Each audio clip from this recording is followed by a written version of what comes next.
White House condemns Amazon's tariff pricing display as hostile and political Washington.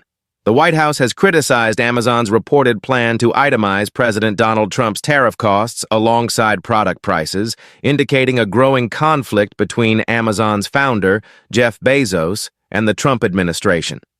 Following a conversation with the president regarding Amazon's announcement, "We view this as a hostile and political action," stated White House Press Secretary Caroline Leavitt during an April 29th press briefing. Amazon has not provided a comment on the report or the White House's statements. Why is Amazon implementing this now, given the Biden administration's role in escalating inflation to a 4-year high? Leavitt questioned, also alleging Amazon's partnership with Chinese propaganda.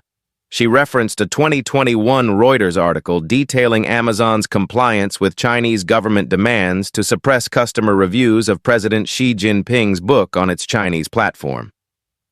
Bezos, who has previously sought to build relationships with the Trump administration, notably through multiple meetings, and also owns the Washington Post, announced before the 2024 presidential election that the newspaper would not endorse in the race for the first time in 36 years.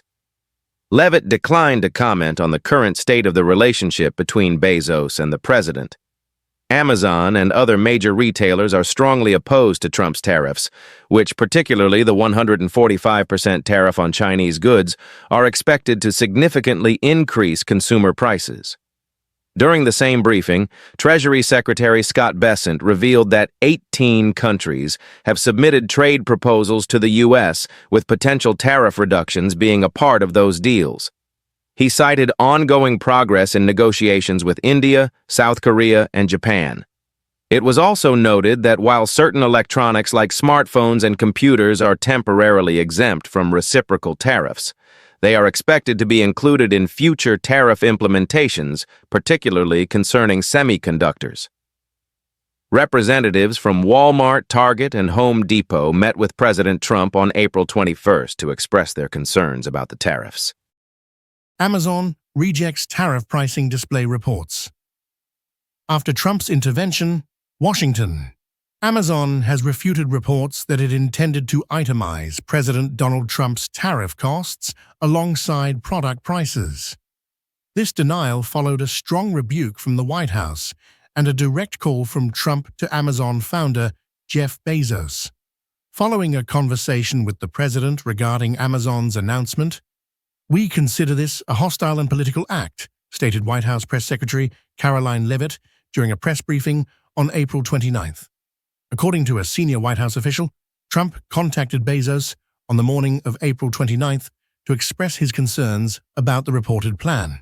However, Amazon spokeswoman Rachel Lighty clarified that the company had only explored the idea for its discount site, Amazon Haul, and not for the main Amazon platform. The team that runs our ultra-low-cost Amazon Haul store considered the idea of listing import charges on certain products. This was never approved and is not going to happen, Lighty said. Trump later told reporters that he had spoken with Bezos, praising his quick response. "Jeff Bezos was very nice. He was terrific. He solved the problem very quickly and he did the right thing," Trump said. "He's a good guy." Amazon's clarification came after the White House's initial criticism, which included Leavitt questioning the timing of the reported plan and accusing Amazon of having ties to Chinese propaganda. She referenced a 2021 Reuters report on Amazon's compliance with Chinese censorship regarding President Xi Jinping's book. Bezos, who has previously engaged with the Trump administration, including multiple meetings, and also owns the Washington Post, which declined to endorse a presidential candidate for the first time in 36 years during the 2024 election. Leavitt declined to comment on the current relationship between Trump and Bezos. Amazon and other retailers are strongly opposed to Trump's tariffs, particularly the 145% tariff on Chinese goods, which they argue will lead to increased consumer prices. Treasury Secretary Scott Bessent, also speaking at the briefing, mentioned that 18 countries have submitted trade proposals to the U.S., with potential tariff reductions being a part of these negotiations. He noted progress in discussions with India, South Korea, and Japan.